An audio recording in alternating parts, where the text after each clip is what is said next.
मधुर आवाज़ चैनल में आपका स्वागत है। हमारी आज की कहानी है सास बहू की जोड़ी। कौशल्या जी सुबह 5 बजे कमरे में बैठकर भगवान जी की पूजा कर रही हैं। जैसे ही वह पूजा की घंटी बजाती हैं, तभी पास में ही बहू के कमरे से आवाज़ आती है, माँ जी, इतनी सुबह सुबह उठकर घंटी बजाने लगती हो, कोई और काम नहीं है क्या? सुकून से सोने भी नहीं देती हो। कितनी बार तुम्हें समझाया है कि सुबह 5 बजे उठकर हम लोगों की नींद डिस्टर्ब मत किया करो, लेकिन नहीं, तुम्हें तो कुछ समझ ही नहीं आता। सुबह 5 बजे ही पूजा करनी है। अरे 10 बजे पूजा कर लोगी तो कौन से तुम्हारे भगवान जी नाराज हो जाएंगे।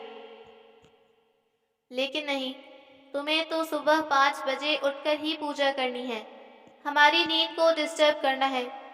बहू गुस्से में लगातार बड़बड़ा जा रही थी। कौशल्या जी रामायण के पाठ को धीरे धीरे करने लगती हैं। तभी बहू कौशल्या जी के कमरे में आती है। कहती है, क्या माँ जी, तुम्हें पता है इतवार हफ्ते में एक बार ही आता है और इतवार को हम दोनों को देर तक सोने की आदत है। आज रिंकू और तुम्हारे बेटे की छुट्टी होती है। वैसे तो मुझे रोज सुबह सुबह का टिफिन बनाने के लिए उठना ही पड़ता है, तो कम से कम आज के दिन तो मुझे सुकून से सो लेने दिया करो। सुबह सुबह घंटी बजाकर हम सबको जगाकर दिमाग खराब कर देती हो। मेरा नहीं तो कम से कम अपने बेटे का तो ध्यान किया करो। पूरे हफ्ते में एक दिन की छुट्टी मिलती है। चिल्लाकर बहू अपने कमरे में चली जाती है और धड़ाम से दरवाजे को बंद कर देती है। कमरे में बैठे हुए कौशल्या जी के पति रविकांत जी कहते हैं, भाग्यवान, मैंने तुमसे कितनी बार कहा है, थोड़ा लेट उठा करो। इतनी जल्दी उठने की क्या ज़रूरत है? वैसे भी तुम्हारे घुटनों में दर्द होता है, सुबह सुबह उठने की क्या ज़रूरत? डॉक्टर ने तुमसे आराम करने के लिए कहा है, और वैसे भी अब तुम्हारा बुढ़ापा है, तो इतनी जल्दी उठकर क्या करोगी? अब थोड़ा सा शरीर को आराम दो। पूजा करने के बाद कौशल्या जी कहती हैं, क्या करूं?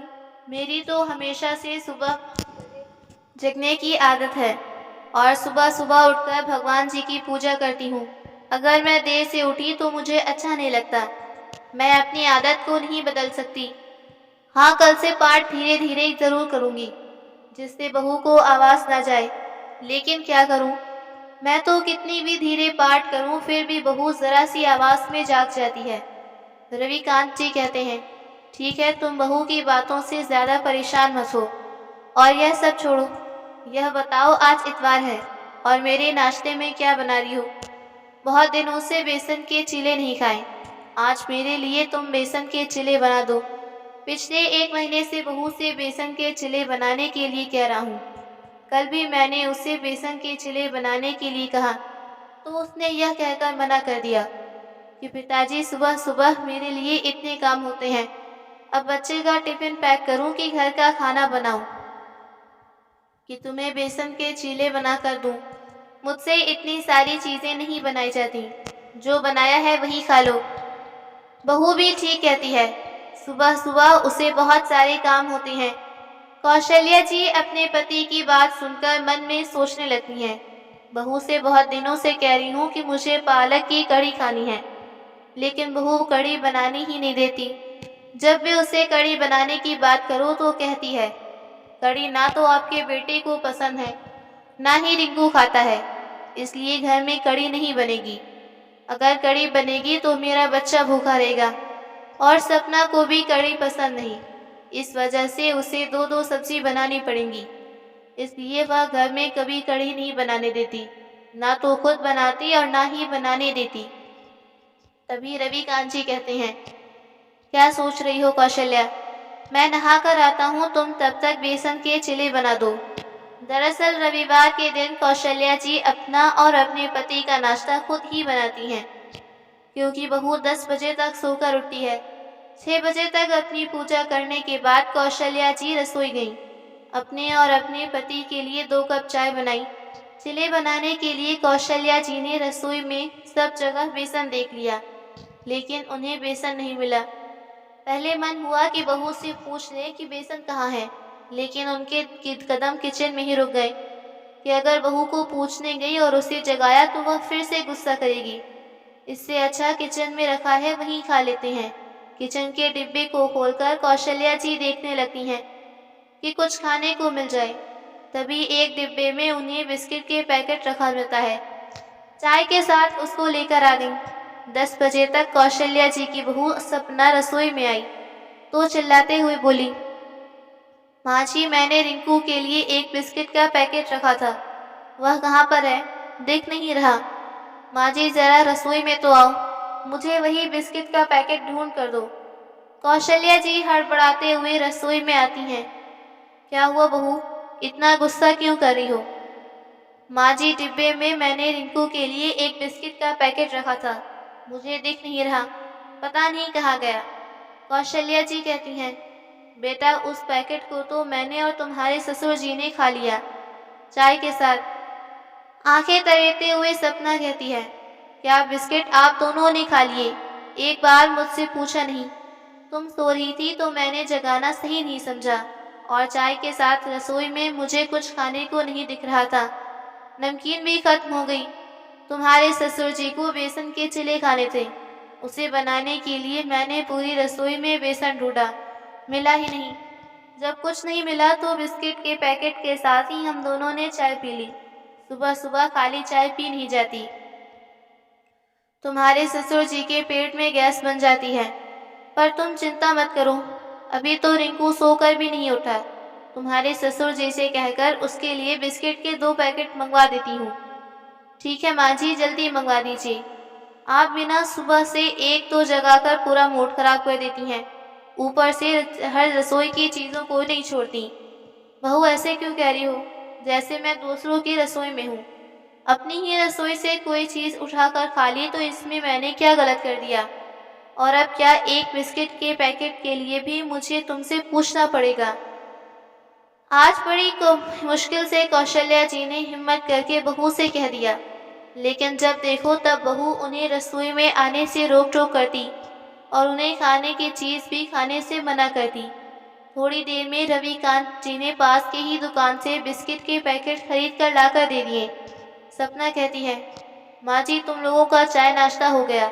अब ऐसा करिए, मैंने फ्रिज से सब्जियां निकाल कर रखी हैं, उनको फटाफट काट देना। आज मुझे ढेर सारा खाना बनाना है। मेरे मायके से सभी लोग आ रहे हैं। बहुत दिनों से मैंने उन सब से मिली नहीं। मेरे पास भी उनके पास जाने का समय नहीं, इसलिए मैंने अपने भाई भाभी और बहनों को अपने घर पर बुला लिया है। अब इतने सारे लोगों का खाना बनाना है तो आपको सहायता करनी पड़ेगी। मैं अकेले इतने सारे लोगों का खाना नहीं बना पाऊंगी। मैं नहाने जा रही हूँ, तब तक आप सारी सब्जियां काट देना, आटा लगा कर रख लेना, और हाँ, घर की साफ सफाई भी कर लेना। बहू, मैं इतने सारे काम नहीं कर पाऊंगी। तुम्हें तो पता है, ज्यादा देर खड़े रहने से मेरे घुटनों में दर्द होने लगता है। तुम नहाने जा रही हो, उससे पहले कम से कम घर की साफ सफाई तो करती जाओ। मैंने तो नहा लिया है। नहाने के बाद मेरे से साफ सफाई का काम नहीं बनता। पूरे कपड़े गीले कर लेती हूँ, दोबारा से नहाना पड़ेगा। मैं रसोई में सहायता कर दूंगी, पर साफ सफाई का काम तुम ही कर लो। क्या माँ जी, आप भी बच्चों की तरह काम करती हो, तो मैंने इतना साफ सफाई का काम कर लेती हूँ। मजाल है कि मेरे दुपट्टे भी भीग जाएं और आप पूरी साड़ी को भिगो कर रख लेती हैं। बात बात पर सपना अपनी सास का अपमान करती। जब भी मौका मिलता अपनी सास की बेइज्जती करने से पीछे नहीं हटती। घर का सारा काम तो करा लेती थी, लेकिन कभी भी उसके मुंह से अपनी सास के लिए 2 शब्द तारीफ नहीं निकलते।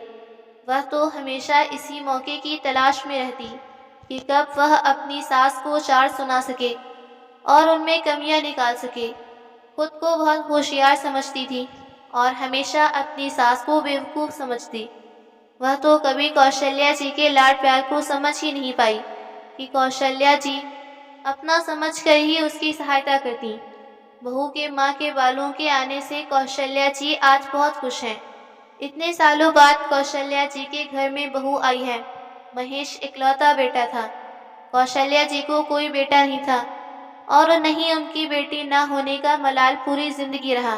इसीलिए उन्होंने सोच लिया कि जब भी बेटे की शादी हो और उनके घर में बहू आएगी, तो अपनी बहू को वह बेटी की तरह ही रखेंगी, कभी कोई शिकायत का मौका नहीं देंगी। इसीलिए वह बहू की हर गलती को बेटी समझकर माफ कर देती कि अगर इस जगह मेरी बेटी होती, तो क्या मैं उसके साथ ऐसा ही करती, ऐसा ही व्यवहार करती? कभी नहीं करती। इसलिए वह खुद का आकलन करके बहू के साथ कभी गलत व्यवहार नहीं करती थी। लेकिन बहू ने उन्हें कभी अपना नहीं माना। वह तो बस अपनी सास में कमियां निकालती रहती और उन्हें सुनाने का मौका ढूंढती रहती। और फिर जैसा कि बहू कह कर गई थी, बहू के कहे अनुसार कौशल्या जी रसोई में सारी सब्जियों को फटाफट से काटने लगी। आटा लगा कर रख दिया, पूरी स्लैब साफ करके रख दी कि बहू आएगी तो सब्जियां बना लेगी। जब तक बहू नहाने गई थी, पोता भी उठ गया। कौशल्या जी ने पोते को ब्रश करा के उसे नाश्ता करा देती हैं। उसको तैयार करके दादाजी के साथ घूमने के लिए भेज दिया, यह कहकर कि आज ऋषु को बाहर घुमा लाओ, घर में मेहमान आने वाले हैं। बहू के मायके से बहुत सारा काम है, ऋषु परेशान करेगा, इसलिए मैंने उसको खिला पिला दिया है। आप इसको घुमा लाओ, तब तक हम दोनों मिलकर घर के सारे काम समेट लेंगे। रविकांत जी खुशी खुशी पोते को लेकर पार्क की तरफ निकल गए। कौशल्या जी और रविकांत जी का बेटा अपने माता पिता के साथ बच्चे घर में रहता है। रविकांत जी का मसाले का बहुत बड़ा बिजनेस है। बिजनेस को संभालने के लिए वह अपने पिता के साथ हाथ बटालने लगा, क्योंकि इतना बड़ा बिजनेस अगर वह अपने पिता के बिजनेस को छोड़कर कहीं और नौकरी करने जाएगा, तो कुछ समय के बाद उसके पिता का बिजनेस ठप हो जाएगा। उसे कौन संभालेगा? इसलिए वह पिता के बिजनेस को संभालता है। उसमें बहुत ज़्यादा इनकम भी थी। कभी कभार दुकान पर रविकांत भी चले जाया करते, लेकिन 2 साल से पूरा बिजनेस बेटे ने संभाला हुआ है।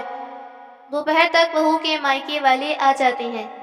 सपना के भाई भाभी बहुत सारे उपहार और मिठाइयाँ लाई हैं, जिसमें सपना की माँ ने देसी घी के लड्डू बनाकर भेजे हैं।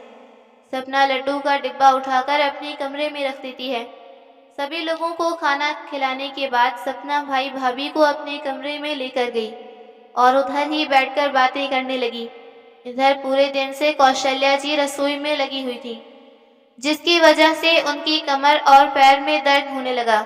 वह अपने कमर में आकर आराम करने लगी।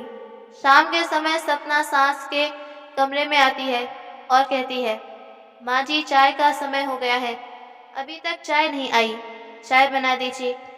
आपके हाथ की अदरक वाली चाय बहुत अच्छी लगती है और आपको तो पता है कि मायके के सभी लोग आए हैं, तो काम करने में मन कहाँ लगता है। यह लगता है सब बैठकर बातें ही करते रहें। बातों बनाते हुए उसने अपनी सास से कहा। कौशल्या जी बहू की बात सुनकर घुटनों पर हाथ फेरते हुए उठकर बैठ गईं। कहती हैं, ठीक है बहू, मैं अभी सबके लिए चाय बना देती हूँ। सबको चाय बनाने के बाद कौशल्या जी सभी को चाय दे देती हैं। बहू के कमरे में से मायके आए हुए देसी घी के लड्डू रखे हैं। कौशल्या जी डिब्बे से 2 लड्डू लेती हैं। थोड़ी देर बाद सपना ने देखा कि मिठाई का डिब्बा खुला हुआ है और उसमें 2 लड्डू नहीं है। सपना सास को आवाज देते हुए कहती है, माँ जी जरा इधर आओ, कुछ पूछना है। कौशल्या जी हाथ में लड्डू लेकर कमरे में पहुंची ही थी कि बहू की आवाज सुनकर वापस से कमरे में आ गई। अपनी सास के हाथ में लड्डू देखकर सपना लड्डू को हाथ से छुड़ाकर वापस डिब्बे में रख देती है और कहती है, माँ जी मेरी माँ ने मेरे और गोंद के लिए लड्डू बनाकर भेजे हैं, आपने क्यों उठा लिए? यह आपके लिए नहीं है। मैंने माँ को कहा था कि मेरी कमर में दर्द रहता है, इसलिए माँ ने मुझे बादाम और सेठ के लड्डू बनाकर भेजे हैं। बहू का ऐसा व्यवहार देखकर कौशल्या जी आश्चर्यचकित रह गईं। कमरे में उसके मायके के भाई और भाभी बहनें भी बैठी हैं। वह भी कौशल्या जी को चोर की नज़र से देख रही थी। कौशल्या जी बहुत ही असहज महसूस कर रही थी। उन्हें ऐसा महसूस हो रहा था जैसे वह कोई चोर हो। बहू ने कौशल्या जी के हाथ से लड्डू छीन तो लिए, लेकिन इतना अपमान कौशल्या जी के लिए असहनीय था। वह तो बहू कम ताकती रह गई, आंखों से आंसू छलक पड़े। 2 लड्डू के लिए बहू ने उन्हें सबके सामने इतना सुना दिया। ऐसे भी कहीं होता है क्या? आज सुबह से ही अपनी बहू के मायके वालों के लिए रसोई में लगी हुई हैं। काम करते करते मेरी कमर दर्द हो गई। यह तो बहू को नहीं दिखाई देता। अगर मैंने उसके मायके के 2 लड्डू ले लिए तो उसने मेरे हाथ से छीन लिए। बहू अपने लड्डू वापस डब्बे में रखकर डब्बे को उठाकर रख ले गई। लेकिन रसोई में खड़ी कौशल्या जी की आंख के आंसू कम नहीं हो रहे थे। उनसे यह सहन नहीं हो रहा था कि इतने अपमान के साथ उनकी बहू ने उनके हाथ से लड्डू छीन लिए। वह अपने कमरे में आकर चुपचाप से बैठ गई। उनकी आंखों में आंसू देखकर रविकांत जी कहते हैं, क्या हुआ भाग्यवान? बहू ने तुम्हें कुछ बोला है क्या? कोई काम है क्या? उसको जब कौशल्या जी कोई जवाब नहीं देती तो रविकांत जी अपनी पत्नी के पास आते हैं। आंखों के आंसू देखकर पूछते हैं, अरे क्या हुआ, तुम्हारी आंखों में आंसू क्यों हैं? और तुम मुझे परेशान क्यों लग रही हो? अपने पति के द्वारा बार बार पूछे जाने पर कौशल्या जी बहू को बातें छुपा नहीं पाती हैं और रोते हुए कहती हैं, क्या अब इस घर पर मेरा कोई अधिकार नहीं? क्या रसोई पर कोई अधिकार नहीं?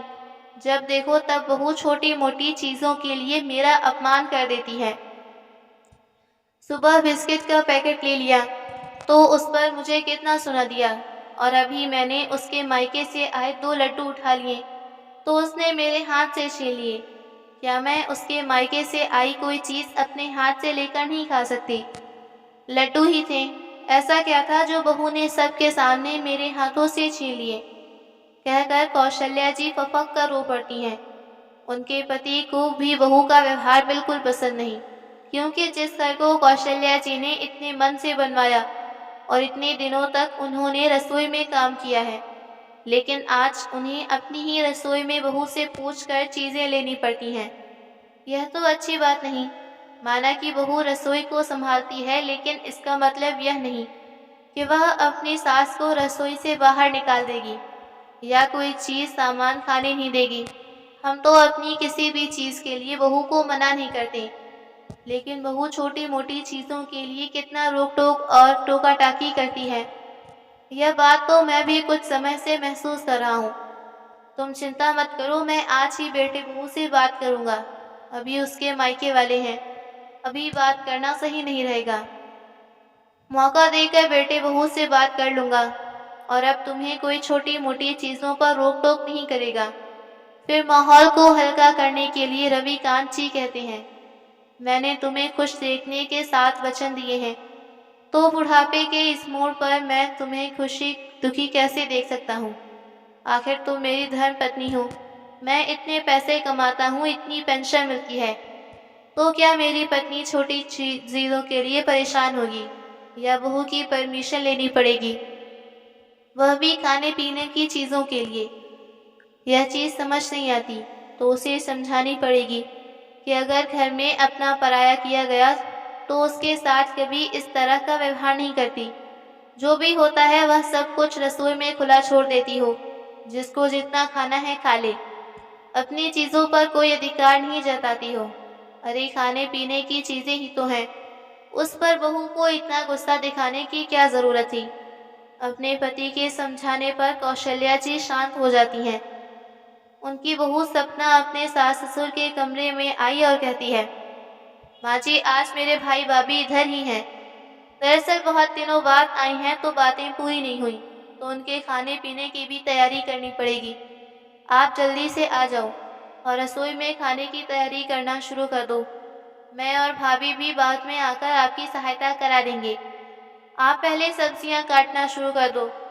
कौशल्या जी के पति बहू से कहते हैं, बहू जब तुम्हारी सास तुम्हारे मायके से आए 2 लड्डू नहीं खा सकती तो तुम्हारे मायके वालों के लिए खाना क्यों बनाए? वह तुम्हारे मायके वाले हैं, तुम उनके लिए खाना बनाओ, तुम ही उनकी सेवा करो।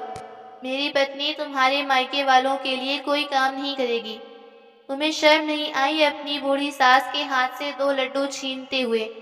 जब तुम्हारे मायके से आए हुए लड्डू हैं, तुम्हारे हैं, तो तुम्हारे मायके से आए हुए भाई भाभी के काम भी तुम्हारे हैं। उन कामों को तुम खुद ही करो। खाना तुम ही बनाओगी। कौशल्या खाना नहीं बनाएगी, वह काम में बिल्कुल हाथ नहीं बटाएगी। अपने ससुर के मुंह से यह बातें सुनकर वह दंग रह गई। उसे ऐसा लगा कि वह रसोई में सास को धमका देगी और ससुर जी को भनक भी नहीं लगेगी। लेकिन आज ससुर जी ने शिकायत लगा दी। आज कौशल्या जी भी अपनी बहू को देखकर चुप नहीं रहती हैं। कहती हैं, बहू मैं अब रसोई में तुम्हारे साथ कोई काम नहीं करूंगी। अपने भाई भाभी और बहनों के लिए खाना तुम खुद ही बनाओ। वैसे भी तुम सुबह से काम करते करते मेरी कमर में दर्द हो गया है। कमर दर्द की बात सुनते ही रविकांत जी कहते हैं, कौशल्या तुम्हारी कमर में जब भी दर्द होता था, तुम हमेशा अपने लिए गोंद और सौंठ के लड्डू बनाती थी। ऐसा करो, मैं अभी जाकर बाजार से 8 किलो घी और 5 किलो मेवा लेकर आता हूँ। तुम कल ही अपने लिए लड्डू बना लेना। पूरी सर्दियाँ चलेंगी। नाश्ता बनाने की भी ज़रूरत नहीं पड़ेगी। और हाँ, बिस्किट के पैकेट से हमारा नाश्ता नहीं होता। हमें तो लड्डू और दूध चाहिए। हमने हमेशा ही दूध और लड्डू का नाश्ता किया है। बहू यह भूल मैंने तो बिल्कुल भी मत करना कि तुम ही लड्डू खाना जानती हो।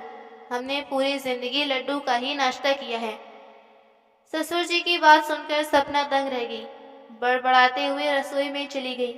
जब कौशल्या जी ने खाना बनाने से मना कर दिया तो आज अकेले ही उसको सारा खाना बनाना पड़ा। खाना बनाते बनाते पूरे 2 घंटे हो गए। उसकी बहनों ने और भाभीियों ने थोड़ा बहुत उसका हाथ बटा लिया, लेकिन सारी जिम्मेदारी तो सपना की ही थी। उसे ही सारा काम करना पड़ा। काम करते करते रात के 12 बज गए, तब जाकर सो पाई। इतना सारा काम अब सपना ने ससुराल में कभी अकेले नहीं किया। आज उसे अपनी सास की बहुत ज़्यादा कमी महसूस हो रही थी कि सच में उसकी सास रसोई में हाथ बटाती हैं तो काम कितनी जल्दी निपट जाता है। लेकिन आज जब उसकी सास रसोई में नहीं आई तो उसी काम को करने में उसे कितना समय लग गया।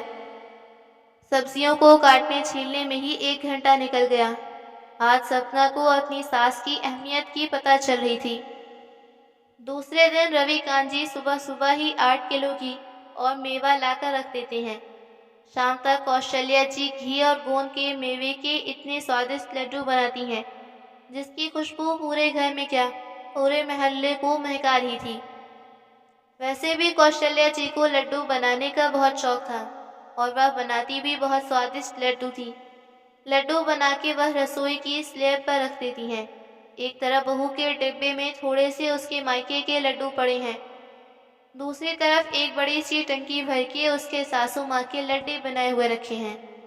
सास के हाथ के बने हुए लड्डू देखकर सपना दंग रह गई, लेकिन कुछ कह भी नहीं सकती थी, क्योंकि ससुर जी को पेंशन मिलती है और उन्होंने अपने पेंशन के पैसों से ही सारे लड्डू बनवाए हैं।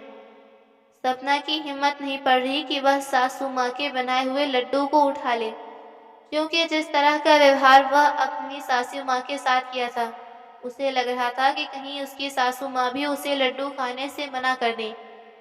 रात में इतना सारा काम अकेले करने की वजह से सपना की कमर में दर्द होने लगा, क्योंकि सपना ने इतना सारा काम इकट्ठे कभी नहीं किया। अगर घर में कोई 4 रिश्तेदार भी आ जाते तो कौशल्या जी हमेशा अपनी बहू का काम में हाथ बटाती, जिससे सपना को कभी इतने सारे काम करने की ज़रूरत नहीं पड़ी।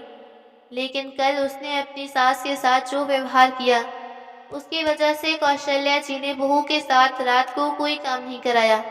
सपना की कमर में इतना ज़्यादा दर्द था कि वह ठीक से उठ बैठ भी नहीं पा रही थी। बड़ी मुश्किल से वह नहाने के लिए गई, लेकिन बाथरूम में फिसल कर गिर जाती है, जिसकी वजह से उसकी कमर में और तेज दर्द होने लगा। कौशल्या जी बेटे को फ़ोन करती हैं, जल्दी से बहू को हॉस्पिटल लेकर चलो। अस्पताल में डॉक्टर सपना का अच्छी तरह से चेकअप करते हैं। रीढ़ की हड्डी चोट में आई है, आपको आराम करने की ज़रूरत है। मैं कुछ दवाइयाँ लिख देता हूँ, हफ्ते भर तक खाइए, आराम मिल जाएगा। बहू की तबीयत खराब होने की वजह से कौशल्या जी चिंतित हो गई। वह बहू के कमरे में गई और कहती हैं, बेटा तुम अपना अच्छे से ख्याल रखो, काम की कोई चिंता मत करो, मैं सारे काम कर लूँगी, बस एक बार तुम ठीक हो जाओ। अपने हाथ में वह एक प्लेट लिए हैं, जिसमें अपने हाथ के बने हुए देसी घी के सौंठ के लड्डू रखे हैं। बहू को लड्डू खिलाते हुए कहती हैं, सपना तुम इन लड्डुओं को खाओ। मैंने बहुत ही अच्छे लड्डू बनाए हैं। इनमें बहुत सारी गोंद ली है, जो तुम्हारी कमर दर्द में आराम करेगी। गोंद खाने से कमर दर्द नहीं होता। तुम पूरे महीने भर तक इन लड्डुओं को खाओ, बहुत आराम मिलेगा। ज़रूरत पड़ेगी मैं तुम्हारे लिए और लड्डू बना दूंगी। बहू के सर पर हाथ फेरते हुए कौशल्या जी कहती हैं। अपनी सासू माँ के प्यार भरे स्पर्श को पाकर सपना की आंखों से आंसू आ गए। अपनी सासू माँ का हाथ पकड़कर वह रोने लगती है। माँ जी, मैंने आपसे कितना भला बुरा कहा, लेकिन आपने मेरी एक भी नहीं सुनी। माना मुझे ज़रूरत पड़ी तो भाग भाग कर सारे काम कर रही हैं, मुझे बनाकर खिला रही हैं। यहाँ तक कि मैंने आपके हाथों से अपने मायके के आए हुए लड्डू भी छीन लिए, लेकिन आपने पूरी लड्डू की टंकी मेरे लिए रख दी। मुझे माफ़ कर दो। सपना को सासू माँ के निस्वार्थ प्रेम को देखकर अपनी गलतियों का एहसास हो जाता है। माँ जी, मुझे अपनी छोटी सोच पर शर्म आ रही है कि मैं कितनी छोटी सोच वाली हूँ और आपका दिल कितना बड़ा है। माँ जी, मुझे आपसे बहुत कुछ सीखना है।